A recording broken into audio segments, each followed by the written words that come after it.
Hello. It's good to be with you again, even if it is an electronic connection. There will be a day soon, I think, that we'll be able to see each other face to face. I am happy to be here. I was searching for what I wanted to share, what I wanted to talk about as we're together today, and I got my inspiration on Wednesday. I was driving to the chiropractor and had NPR on, and Ruth Bader Ginsburg's memorial service was being broadcast. It was beautiful. It was moving. It was inspiring. The rabbi who was speaking when I first headed out was really good, and she said something that just really caught me and made me know that this was what I wanted to address today. She said that Ruth Bader Ginsburg made it her life's work to make the people in We the People truly mean all the people. We the people to mean all the people. And we know that when those words were written, we the people of the United States of America, we the people meant white men. That has thankfully expanded so that it is much more expansive than when it was written. And we have Ruth Bader Ginsburg to thank for some of that, because now men and women, directly because of her work, that expansion happened. Powerful, powerful statement that she made it her life's work.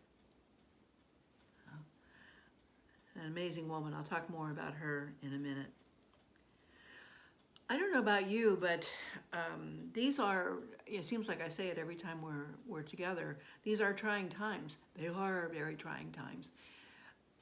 And I have found myself at times being discouraged, kind of wondering, what can I do?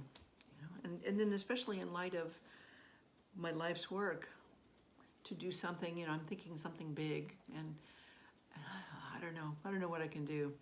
And then I look at the enormity, what feels like an enormity of what's going on, why these are trying times. COVID continues to be a stressor.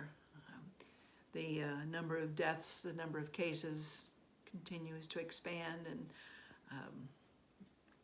I long for the day when I can just go meet friends at a restaurant, walk in, sit down at a table, hug them, and eat without any concern about safety. It will happen. Because of COVID and the need for separating and not spreading the virus, our economy has greatly affected. Unemployment is skyrocketed. There are whole services that are struggling, if not out of business, restaurants specifically, a number of others. The sports industry has been hugely affected. Planes, the airlines have been affected. So unemployment is huge. There's just a lot that's happening because of COVID. Not just COVID. The polarity continues to be intense. It is so radically divided. Our country is so radically divided these days. I've heard people say on both sides, I don't want to put a sign up in my yard because I'm afraid, of the reactions. Just makes me sigh, makes my heart hurt. Racial tensions, it seems that maybe with all of the volatility, the polarity, the division, the anger, people are acting out of fear. Whatever's happening, we are experiencing racial tensions, situations that I don't ever remember hearing before. Maybe they happened and we didn't hear it, and it's good that we're hearing about it, because we can bring some justice to this and some changes to this systemic racism. But racial tensions are high, really high. There are lots of immigration. We still have lots of issues with immigration and the people that have, at the border, and all kinds of, on and on and on. Healthcare, rising costs of medications. There's lots going on in our world. Very trying times. So I don't know about you again, but it makes me think, well, what can I do? What can I do? I'd like to be like Ruth Bader Ginsburg in that I have some direction. I know what I want to do. Well, I've thought about this, and I've come up with some examples that have helped me get back to a place of inspiration and hope again. So let me share what I came up with. I want to talk about three people. A little bit more about Ruth Bader Ginsburg. I want to talk about a man named Sharif Abdullah, and then I want to talk about the writings of Eric Butterworth. And as we do that, I'd like for us to keep in mind, what can I do when I think about we the people, when I think about our society, our world, our nation, you know. Ruth Bader Ginsburg. A friend, my sister and I actually, went to see On the Basis of Sex some time ago. I lose track of time, a couple years ago maybe. An amazing movie. It was about a landmark case that came before the Supreme Court, and it made discrimination on the basis of gender illegal. The movie itself was really powerful. It had in it a description of Ruth Bader Ginsburg, her early years. She's so inspiring. Apparently she's always been a pretty small woman, but mighty, very mighty. It talked about when she was going to school, she was one of like 9 women out of the entire class that she was in. It was very unusual for women to go to law school. She was married, and her husband, I think it was an illness. I don't think it was an accident. At any rate, he couldn't attend his classes for a while. So she went to his classes, took notes, kept up with his classes for him, and also went to her own. And so she was, and then bringing that work home for him so that he could keep up with where he was in his schooling, and she moved forward with hers. What a load, you know, just a huge load that she had on her, but she did it. I think of the expression, nevertheless, she persisted. Now, that's her. So this movie really was about, it was not about a woman being discriminated against. It was about a man being discriminated against because he was a man. He was a nurse who took care of his mother. I guess he lived with his mother, so he could take care of her. The policy where he worked was that if he had been a woman, then he could have taken time off with pay to take care of his mother if he had been a woman. But it specifically said in there, you know, a woman can take this, da-da-da. And he applied for it, but he was turned down because he was a man. So that was the case, and she worked on a team to get that changed, and they were successful. In the last scenes of the movie, she gives her closing argument. It is so powerful, and I ended up in tears. I mean, I was trying really hard not to sob in the movie theater, but what she did just opened doors for women. My great nephew, when I talked back at a family gathering that women didn't used to be able to get credit cards on their own, he was amazed. He said, "Are you kidding?" No, you had to be, either your husband or your father had to sign for you to have a charge card. We've come a long way since that case ended. Huge, huge influence. She wasn't the only one who had a vision and was a great influence. We also have Gandhi, we've got Reverend Martin Luther King Jr. You know, they each had visions of what could be. You know, hers was expanding all people to truly mean all people. You know, Gandhi was working using nonviolence to make the people of India free from the colonial rule, from England's rule. And Martin Luther King, of course, we know what his vision was. His vision was, I have a dream, you know, equality for blacks. Great vision. These hugely influential icons were influential because of the visions that they had. We take away from knowing about them, from Ruth Bader Ginsburg's life's work, her vision. You know, perhaps if we have a vision, it can help. Second, I wanted to mention or talk about a little bit about Sharif Abdullah. This is a man that I met, and listened to at a regional conference a couple of years ago, several years ago. I don't know how long now. He wrote a book, Creating a World That Works for All. I looked to see when it was written. It was written in '99, but it is, you know, every bit as powerful, I think, today and true as it was then. Just the first paragraph on the back cover says, he writes, "We live in a world that works for only a few. The problem," he asserts, "is exclusivity, the fundamental belief that we are separate from one another. By practicing exclusivity, we have created a soul-starved society. We suffer both personally and as a society from complex interlocking problems so intense that they create a deep sense of emptiness in all of us." That was true in 1999. I believe it's true today.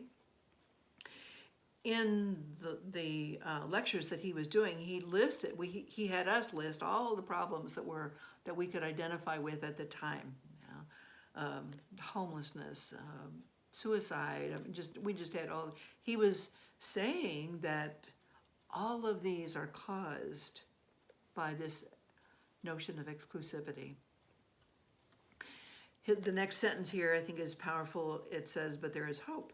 It says, "In creating a world that works for all, Abdullah shows how we can change our world by changing our consciousness."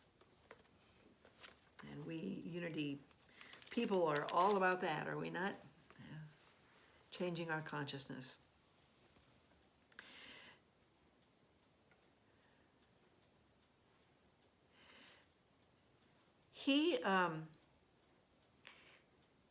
I had notes from when I went to conference, and something that stood out for me in my notes was I wrote down, he said, "Stop thinking like an individual.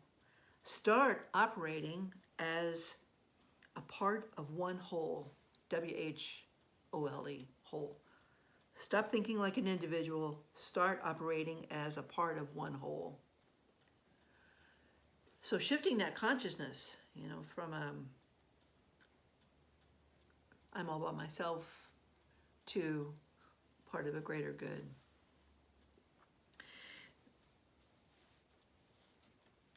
He calls his life's work releasing the shadow, embracing the light. So it is the shadow to light work that he does.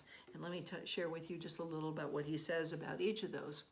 He says, when we are in the shadow consciousness, we see violence, we see the other, which is aspects of separation.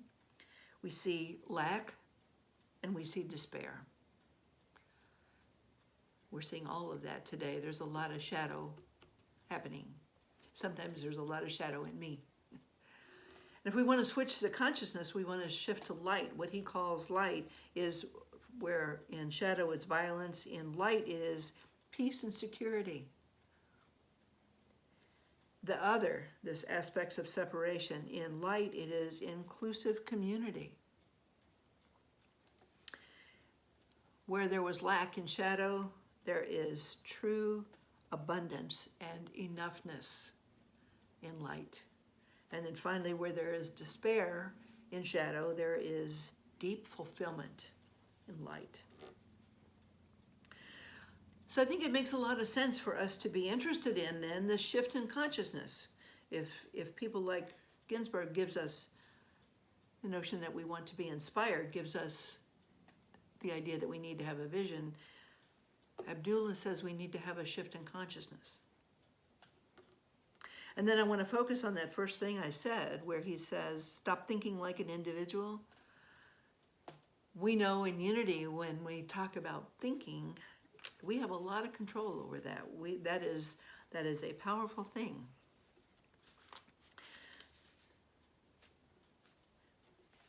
So we turn to Butterworth, Eric Butterworth.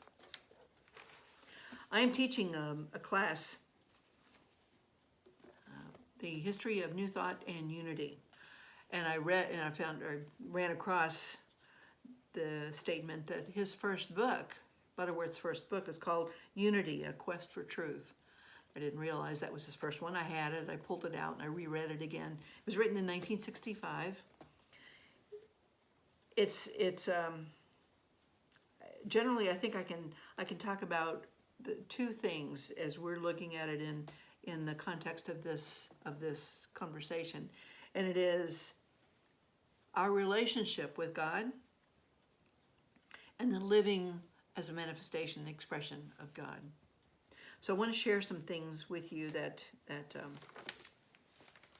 I found. First of all, he wrote in here that unity teachings today, and still today, are directed toward a first-hand experience of God. Now this, in 65 and further back than that, maybe even today in some cases, this is kind of a revolutionary idea. We're saying we don't need some layer in between us and God. We don't need somebody to say, this is what this means. Please tell God this. We can have and should have our own personal relationship with God. Really a key item here. He talks about how, as you know, people have different temperaments,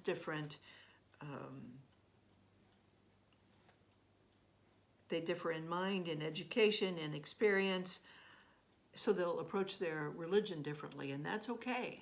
That's all right.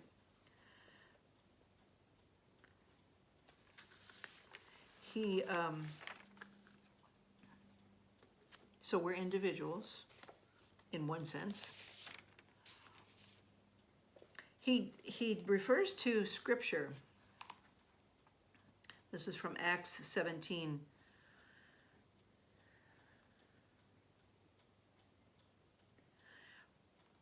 Paul wrote in Acts, "The God who made the world and everything in it, being Lord of heaven and earth, does not live in shrines made by man, nor is he served by human hands as though he needed anything, since he himself gives all men life and breath and everything. Yet he is not far from each one of us, for in him we live and move and have our being."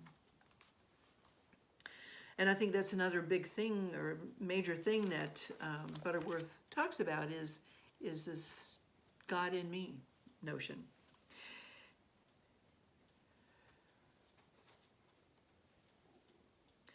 He says, we could say God is mind, God is life, God is substance, but whatever we agree God is you. This may be shocking, thinking of yourself as God, but we did not say that you are God. We said God is you. A little bit later it says, then just as all ice is water, but all water is not ice. God is you. So here we have that notion of God is you. Within you,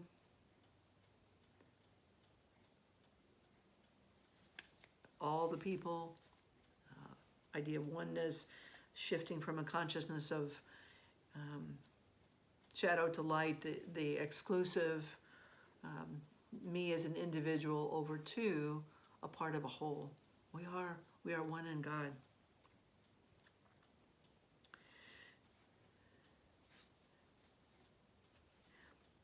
He said in his book, the unity teaching clearly identifies thought as the coin of the spiritual realm. Absolutely true. We have the law of mind action. the third basic principle of unity, law of mind action. As we think, we can create our reality. So this thinking, stop thinking of ourselves as individuals. Thinking is what will help us switch the consciousness. And Butterworth says, the best possible method of thought training is prayer.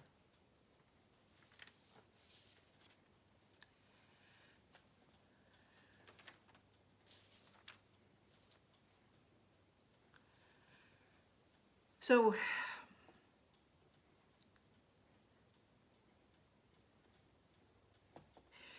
each of these people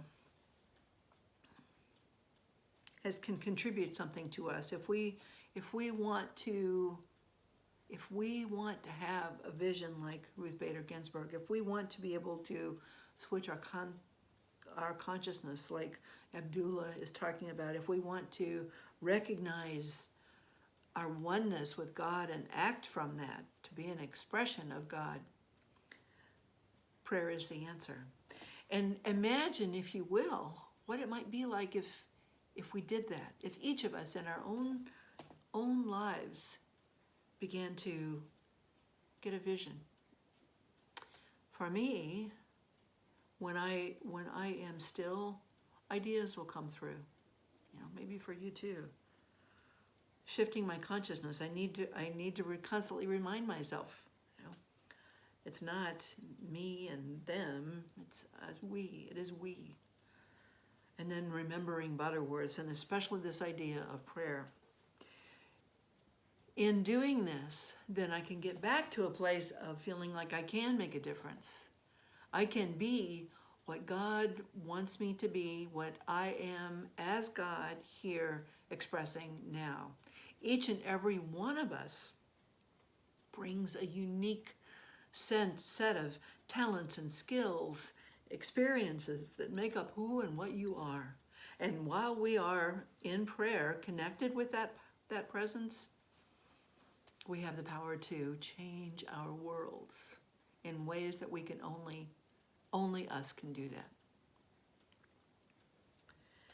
So what do we do?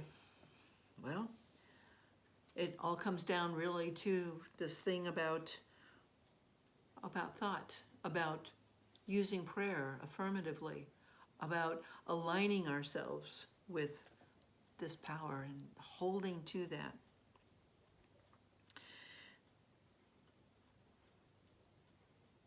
What happens when we do that, as we remember to pray, meditate, keep our minds as centered as we possibly can on the truth of who and what we are, as we do that, we find ourselves opening more and more to divine guidance, to divine ideas, to divine wisdom, and we find ourselves being guided along a path to do that which we have come here to do. We can learn from Ruth Bader Ginsburg. We can learn from Sharif Abdullah. We can learn from Eric Butterworth. And then we can express as only we can. We are the people. God bless you.